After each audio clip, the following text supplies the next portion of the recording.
হাত দেখে কিভাবে বুঝবেন আপনার সন্তান পুত্র সন্তান হবে নাকি কন্যা সন্তান হবে? আপনার সন্তান কবে হবে, কটি সন্তান হবে, তাদের স্বাস্থ্য কীরকম থাকবে, তাদের নিয়ে চিন্তার কোনো কারণ রয়েছে কি না, এটি অনেকের মনেই একটি কৌতূহলের বিষয়। তো আজকে আমি চেষ্টা করব আপনাদের সেই যে কৌতূহল সেটা কিছুটা মেটানোর। আপনারা যদি আমার ভিডিওগুলো রেগুলার বেসিস দেখতে পারেন তো অবশ্যই আপনারা কিন্তু হস্তরেখা, জ্যোতিষ, বাস্তু এইগুলো বিষয়ে ধীরে ধীরে জ্ঞান অর্জন করতে পারবেন।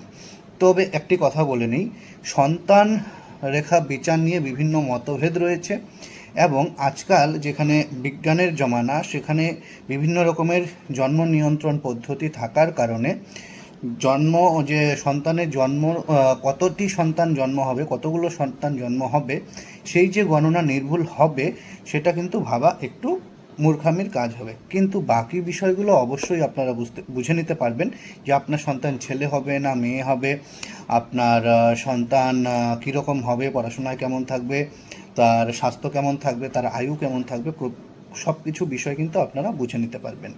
আরও একটি বিষয় আমি বলে দিই, হাতের বিভিন্ন জায়গা থেকে সন্তানের বিচার করা হয়ে থাকে। আজকে আমি একটি জায়গা থেকে পার্টিকুলার কিভাবে বিচার করা যায় সেটি বলবো।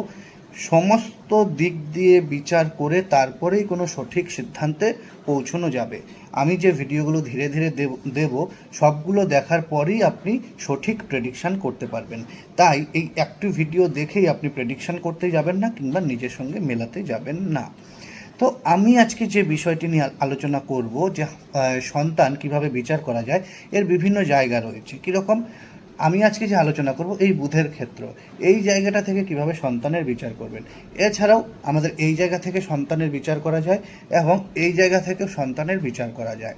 আজকে আমি আপনাদের শেখাবো এই যে আমাদের বুধের ক্ষেত্র রয়েছে, সেই বুধের ক্ষেত্র থেকে কিভাবে সন্তানের বিচার করা যায় সেই বিষয়ে কিন্তু এখানে আলোচনা করব।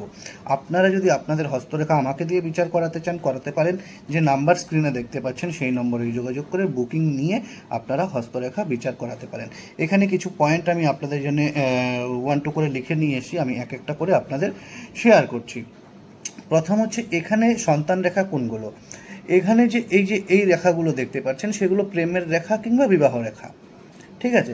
তার ওপরে কিছু রেখা দেখবেন এরকম আড়াআড়িভাবে এরকম কিছু রেখা থাকে, এরকম কিছু রেখা সোজাভাবে নিচের দিকে নেমে যায়।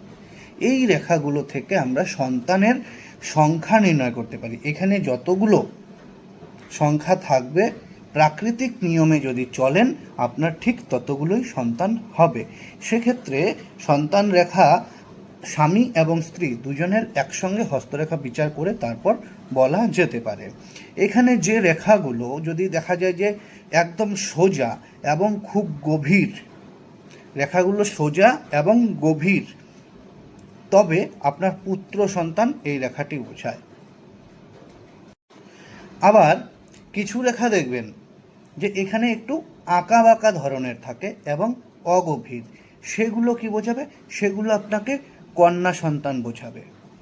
যে রেখাগুলো খুব বলিষ্ঠ দেখা যাবে মানে সেই সন্তানগুলো শারীরিকভাবে সবল থাকবে, এবং যেগুলো অগভীর অস্পষ্ট তারা শারীরিকভাবে কিন্তু একটু দুর্বল থাকবে এবং তারা রুগ্ন থাকবে। তাদের শরীর এবং স্বাস্থ্য নিয়ে পিতা এবং মাতা সবারই কিন্তু একটু চিন্তা থাকবে। এ গেল আপনাদের সন্তান রেখার কয়েকটি, আরও আমি বলে দিচ্ছি। এরপর যেমন ধরুন গিয়ে এই রেখাগুলো যদি ছিন্ন থাকে, অর্থাৎ রেখা একটা এসে ভেঙে গেছে, এরকম যদি থাকে সেক্ষেত্রে গর্ভপাত বোঝাতে পারে কিংবা সন্তানের মৃত্যু বোঝাতে পারে। এছাড়াও আরেকটি বোঝা যায়, যেমন ধরুন এগুলো থেকে কিন্তু আপনার যে প্রসূতি তার মৃত্যুও কিন্তু এখান থেকে দেখা যায়। তবে সেটি কিভাবে দেখা যায় আমি পরবর্তীতে আরও ভিডিওতে আমি আপনাদের বোঝাবো।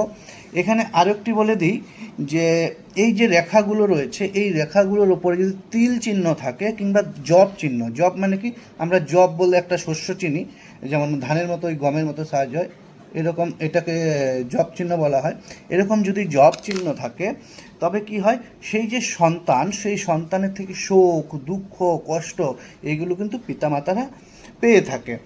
আর যদি কোনো রেখা এরকম যেমন ধরুন এখান থেকে রেখা এরকম করে ধরুন নিচের দিকে নেমে আসছে, এবার রেখাগুলো এইভাবে কেটে গেল, তার মানে কি হচ্ছে, তবে সন্তানের অল্প আয়ু বোঝায়, সন্তানের মৃত্যু বোঝায়।